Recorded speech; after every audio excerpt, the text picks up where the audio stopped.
আসসালামু আলাইকুম, welcome back to my channel Shamima's blog. তো আজকের ব্লগে থাকছে আমার রান্না বান্না, দুপুরে রান্না আর একটু টুকটাক ঘরের কাজ আর কথা। তো সকালে ফজরের নামাজ পড়ে নিয়েছি। বাইরের আবহাওয়া খুবই ভালো, সকালবেলা বারান্দায় আসলে খুবই ভালো লাগে, ঠান্ডা একটা বাতাস থাকে। তো আমি গাছগুলোয় পানি দিয়ে নেব। তো আমি আপনাদের বলতে চাই যে এই মাসটা হচ্ছে রবিউল আওয়াল মাস। তো এই মাসে আমরা সবাই বেশি বেশি করে দুরূদ পড়ব, কারণ এই মাসে আমাদের প্রিয় নবী হজরত মুহাম্মদ সাল্লাল্লাহু আলাইহি ওয়াসাল্লামের জন্মের মাস। তো আমরা পারলে যদি সম্ভব হয় অবশ্যই নফল রোজা রাখবো আর বেশি বেশি করে জিকির করব। তো সকালটা যদি ইবাদত দিয়ে শুরু হয়, সারাদিনটাই খুব ভালো যায়। তো আমি মেয়ের বারান্দায় পানি দিয়ে ছেলের বারান্দায় চলে আসছি পানি দেওয়ার জন্য। তো এখানে মরিচ গাছ আছে, পুঁই শাক গাছ হয়েছে, লেবু গাছও আছে। তো সব কিছু মিশায় তো আমি এগুলো আবার উঠায়, মানে চারা হয়েছে এগুলা ছোট, তো উঠায় আমি আলাদা আলাদা টবে লাগাবো। দেখেন এই পাশে আমার দক্ষিণ সাইডে বাসা, মানে চারপাশেই খোলামেলা। তো এই পাশে মসজিদ মাদ্রাসা আছে। তো এই মাদ্রাসাটা দেখেই আমি বাসা নিয়েছি। মূলত এই বাসাটা নেওয়ার কারণ হয়েছে এটা, আমার কাছে খুবই ভালো লাগে। বিশেষ করে রমজান মাসে বাচ্চারা যখন কোরআন তেলাওয়াত করে, একেবারে 3টার দিকে উঠে তাহাজ্জুদে নামাজ পড়বে, আবার ইফতারির সময়টা খুব ভালো লাগে। কোরআন তেলাওয়াতের শব্দ শোনা যায় বাসা থেকে। তো আকাশটা খুবই মেঘলা, মনে হচ্ছে যে বৃষ্টি নামবে। খুব ভালো লাগতেছে। আমি বারান্দায় প্রতিদিন ফজরের নামাজ পড়ে বারান্দায় একটু ঘোরাঘুরি করি, ভালো লাগে, পানি দেই গাছে। যাই হোক, এখন আমি সকালে আপনাদের ভাইয়া ফজরের নামাজ পড়ে আসার সময় নাস্তা নিয়ে আসছে। তো আমরা নাস্তা করে ফেলছি। এখন দুপুরের রান্নার জন্য চলে আসলাম। ঘরের টুকটাক কাজ করে, ঘর মুছে। তো আমি এখানে ফ্রিজে আগে থেকে আমার মাংস রাখা ছিল, সেই মাংসটা আমি বের করছি। আজকে যেহেতু শুক্রবার, তো বাচ্চারা মাংস খেতে চায়, পছন্দ করে। তো মাংস ধুয়ে কুটে আমি সুন্দর করে করে নিয়েছি, পরিষ্কার করে নিয়েছি। এখন তেল মশলা সব কিছু দিয়ে কষিয়ে তারপরে পেঁপে দিয়ে দেব। প্রেশার কুকারে রান্না করতেছে আজকে, এই জন্য যে পেঁপেটা সহজে সিদ্ধ হইতে চায় না, তো প্রেশার কুকার দিলে সিদ্ধ হয়ে যাবে। তো দেখুন আমি সব কিছু দিয়ে দিছি। এখন আমি বাটা মশলা দিয়ে দেব। মশলাটা মূলত আমি ব্লেন্ড করেই নিই, পাটায় বাটা ঝামেলা লাগে, আর তাছাড়া হাতে আমার একটু ব্যথা আছে, সব সময় আমি পাটায় বাটতে পারি না। একটু ভর্তা হলে তখন আর কি পাটাটা আমি ইউজ করি, এছাড়া ব্লেন্ডারে সব কিছু করি। আমার হাতে একটু সমস্যা আছে, আমার একটা হাড় ভাঙা হাতের, তো ওইটা জয়েন্ট হয়েছে, বাট এখনও ব্যথা করে। তো এখন আমি মশলা টশলা সব দিয়ে কষাবো, কষিয়ে তারপর পেঁপে দেবো, পেঁপে দিয়ে আবার একটু কষাবো। পেঁপে দিয়েছি।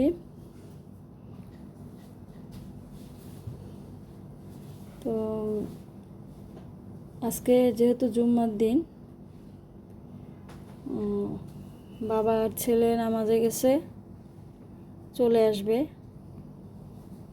তাড়াতাড়ি আসলেই তাদের ক্ষুধা লাগবে। আমি শুক্রবার দিন অন্তত পক্ষে যথাসাধ্য চেষ্টা করি যে ওরা নামাজ পড়ে এসেই যেন খাবারটা পায়। তো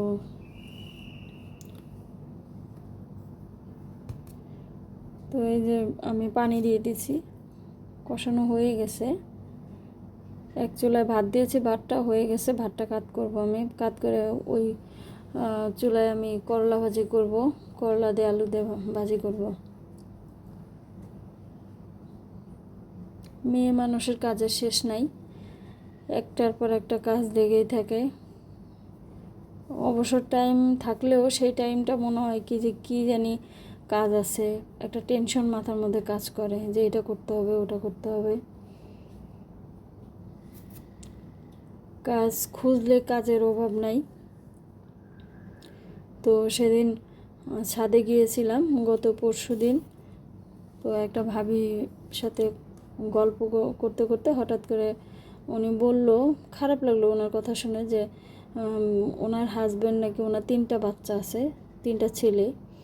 তো ছেলেরা তো জানেনি একটু দুষ্টু হয় বেশি, সবাই না। তো ওনার হাজব্যান্ড নাকি ওনাকে বলে যে কি কাজ করো সারাদিন, কোনো কাজ নাই। মেয়ে মানুষের আবার এই রান্নাবাড়া ছাড়া আর কী কাজ আছে, এই কাজ তো নর্মালি সবাই করে। তো কথাটা শুনে খারাপ লাগলো। অবশ্য সব লোক মানে সবার হাজব্যান্ডরা এরকম না, বলে না। কিছু কিছু লোক আছে যাদের মতামত ভিন্ন। যাই হোক, আল্লাহ ওনাদের হেদায়েত দান করুক। কারণ একটা মহিলা যে একটা সংসার, তার স্বামী, সন্তান, তার ফ্যামিলির জন্য যে কত বড় নেয়ামত, সেটা যারা বোঝার তারা ঠিকই বোঝে। তো সারাদিন যে কি করে, আপনার একটা মহিলা সারাদিন তার সারাদিনটাই তার সংসারের জন্য দেয়, নিজের জন্য কিন্তু দেয় না। যাই হোক, আমি এখন করলাগুলো দিয়ে দেব। আর সবার মতামত তো একরকম না, সবার চিন্তাভাবনাও একরকম না, এক একজনের এক এক রকম। কিন্তু এখন এখন আমাদের প্রায় বেশিরভাগ মানুষই শিক্ষিত। তো শিক্ষিত সমাজে এ ধরনের কথাবার্তা বেমানান।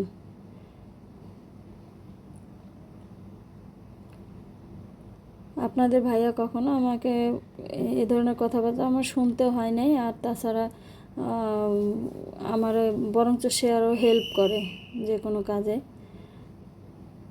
আলহামদুলিল্লাহ, আল্লাহ সবাইকে হেদায়েত দান করুক।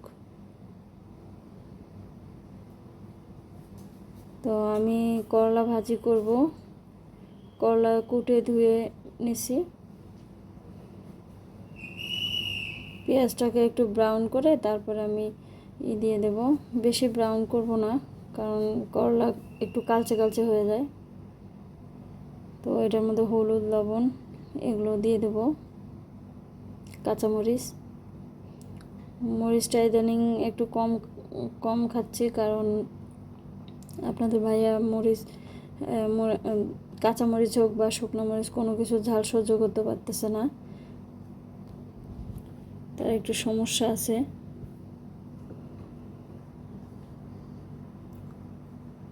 তো শুক্রবার আসলেই মানে আমার কাজ, কই একটু রেস্ট নেব আর কাজ বেড়ে যায়। আজকে আমি বিছানার চাদরটা চেঞ্জ করব, তো সেটা আমি আপনাদের সাথে অবশ্যই শেয়ার করব। আর অনেক অনেক বিষয় আছে বা অনেক অনেক আছে, যেগুলো মোমেন্ট আছে যেগুলো আপনাদের সাথে শেয়ার করতে পারি না, ক্যামেরা বন্দি করতে পারি না সবসময়, কারণ অনেক ব্যস্ততার মধ্যে থেকে এই ভিডিও এডিটিংয়ের কাজ করা, ভয়েস দেওয়া অনেক ঝামেলা। সপ্তাহে মনে হয় একটা একটা ভিডিও খুব কষ্ট করে দিই। তবে আমি রিলস, শর্টস এগুলো দিচ্ছি, নিয়মিতই দেওয়ার চেষ্টা করতেছি একটু একটু করে। তো আমার মাংস হয়ে গেছে, এখন আমি একটু এলাচ আর জিরা ভেজে এটা এটা অবশ্য অনেকে দেয় আবার দেয় না।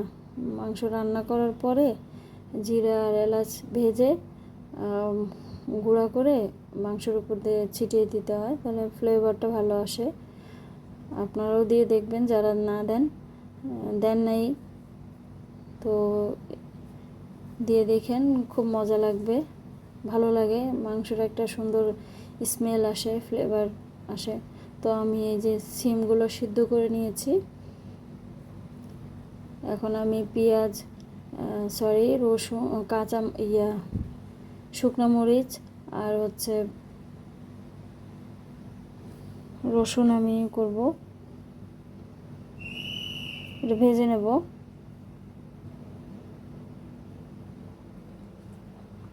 তারপর আমি পাটায় বাটবো সিম সহকারে। তো সবশেষে আমি একটু সরিষার তেল দিয়ে তারপরে সিমটাকে মাখাবো কাঁচা মানে পেঁয়াজ দিয়ে। তো এদিক দিয়ে আমার করলা ভাজিটা হয়ে গেছে। আমার ঘরে আবার সবাই আপনার করলা ভাজিটা সবুজ না হলে খাইতে চায় না। তো আমি এখানে চলে আসলাম এই শুকনো মরিচ আর রসুন করার জন্য। সিমগুলো শক্ত হয়ে গেছে যদিও, এগুলোর ভেতরে একটা পর্দা আছে মোটা মোটা, ওগুলো ফেলে নিতে হবে।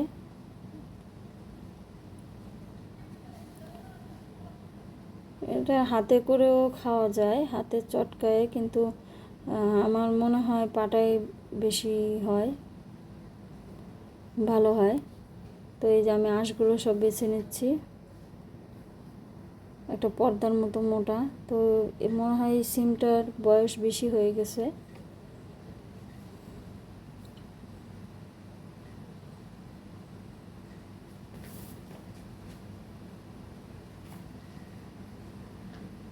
এই তো আমি সব আমার কমপ্লিট করে আমি জোহরের নামাজ পড়ি নাই এখনও, নামাজ পড়ব। নামাজ পড়ার পরে তারপরে চাদরটা একটু চেঞ্জ করব।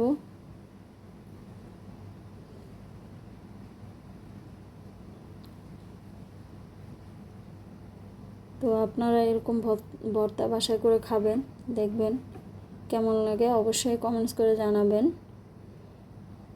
আর ভিডিওটা যদি ভালো লাগে অবশ্যই একটা লাইক দিতে ভুলবেন না, আর মতামত অবশ্যই জানাবেন। আমার ভিডিওতে অনেক ভুল থাকতে পারে, কথায় অনেক ভুল থাকতে পারে, আমি অবশ্যই আপনারা যেভাবে বলবেন সংশোধন করার চেষ্টা করব, কারণ মানুষ মাত্রই ভুল। এই তো তারা চলে আসছে নামাজ পড়ে, এখন সবাই মিলে খাবে, আর আমি এদিক দিয়ে গোসল করব, নামাজ পড়ব। তো নামাজ পড়ে তারপরে আমি আমার বাকি কাজ করব।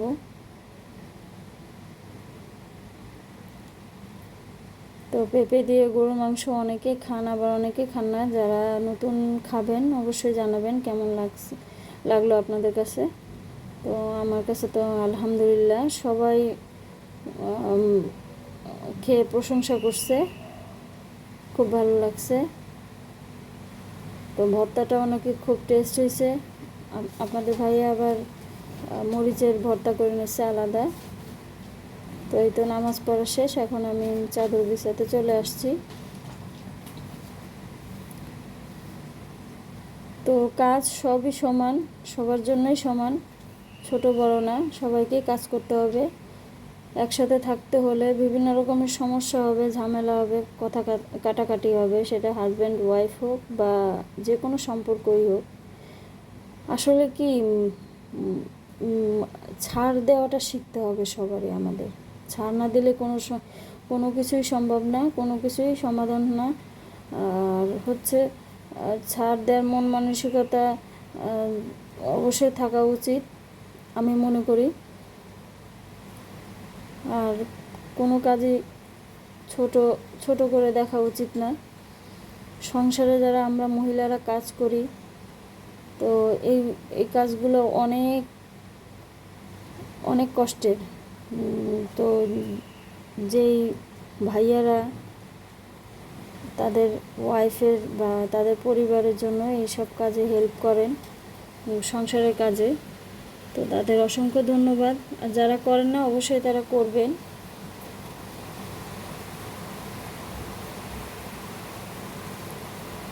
তো আমার এখানে বালিশের কভার চেঞ্জ করতেছি।